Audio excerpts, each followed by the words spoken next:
In this video you'll discover the 10 best job interview tips. Job interviews in many organizations are getting sophisticated these days. Psychological tests, role plays, and challenges to one's quick intelligence and street smarts are often part of the package.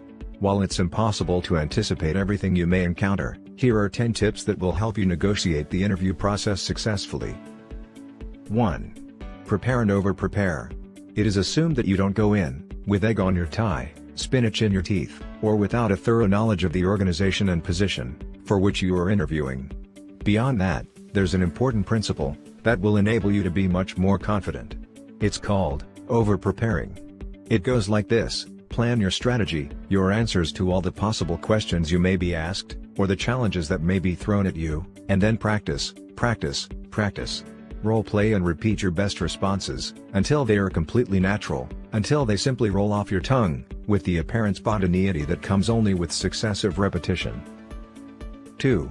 Be particularly clear on what you know and what you want to achieve. If your interview is resume-based, you've had to supply a resume either before or concurrently, have the facts of your stated objective, relevant experience, education, etc., thoroughly memorized and mentally supported. As to your job objective, be clear on what you want, as well as what you don't want. There's little room in the job market for the applicant who's willing to take anything. He or she will usually get nothing. 3. Make sure your responses match your claims. If, for example, you've taken extra coursework to qualify for a particular position, license, or certification, tie it into your narrative. For example, when I took my coursework for my CPA, I learned that. Build on your resume, but don't refer directly to it, assuming the interviewer has it in his or her possession. Make sure the connections are there, but do it subtly. 4. Be clear on your strengths.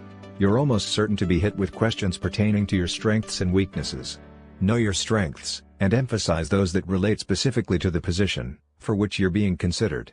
If, for example, you're applying for a sales position, you might describe one of your strengths, if it's true, as follows: I've made a study of personality types, and I've learned to quickly type people, in terms of the kinds of approaches that might best attract them. Be prepared, in this case, to back up your claim if the interviewer suddenly asks, "What type would you say I am?" 5.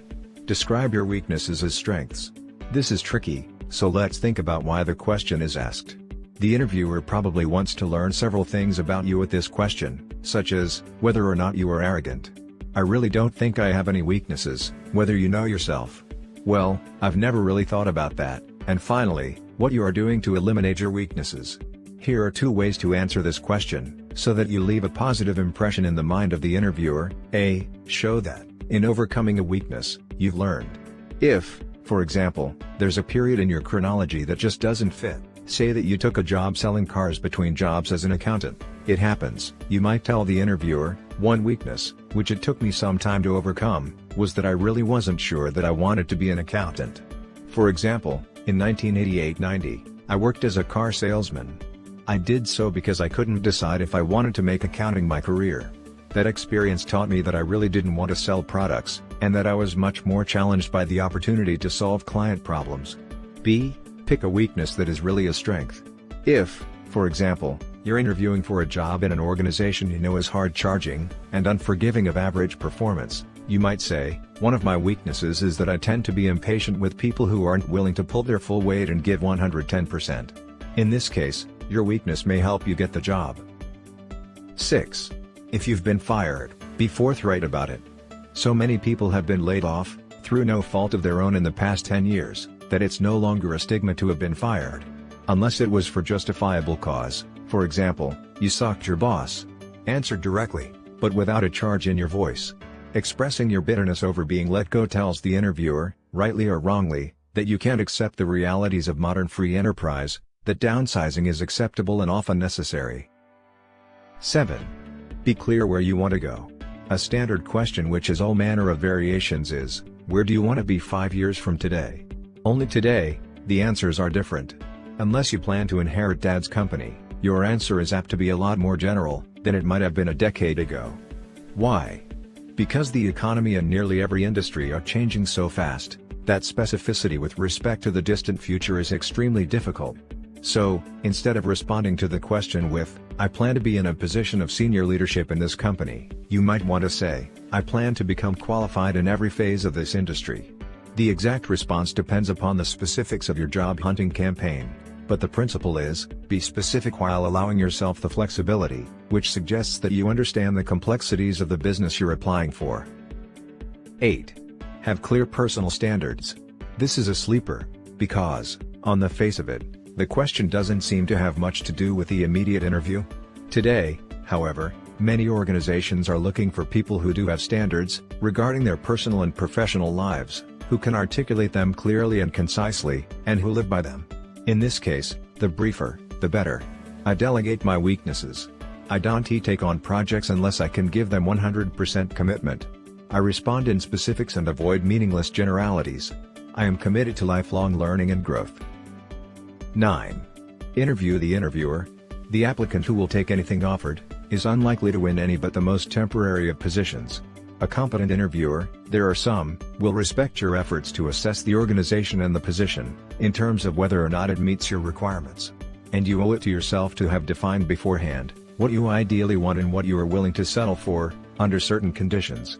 For example, you might really want a salary of $85,000 to begin with, but you'd be willing to take less if the opportunities for growth are clearly in the picture. 10. Don't allow yourself to be badgered by the salary issue. Even today, it's still not uncommon to hear the old refrain, "Our policy is not to pay a new employee more than X% higher than he is currently making." Sorry, that doesn't fly. The real issue, and the only one at stake here, is whether or not your prospective employer is willing to pay what you are worth. And, your worth is a function of the job itself, and your capability and willingness to perform it. In most organizations, there are clear parameters for a given job, a range of salary that is adjustable, depending upon the market and the applicant's experience. In most cases, unless you are very good, you will have to work within those limits. But, within the limits, what you are worth is a matter of mutual agreement, based on your own knowledge of your worth, and your ability to convince those interviewing you. So, to sum it up, know the range of compensation for the job you're seeking, make your own realistic determination of what you're worth, and then be prepared to stand your ground. Thanks for watching. If you liked this video, please like and share.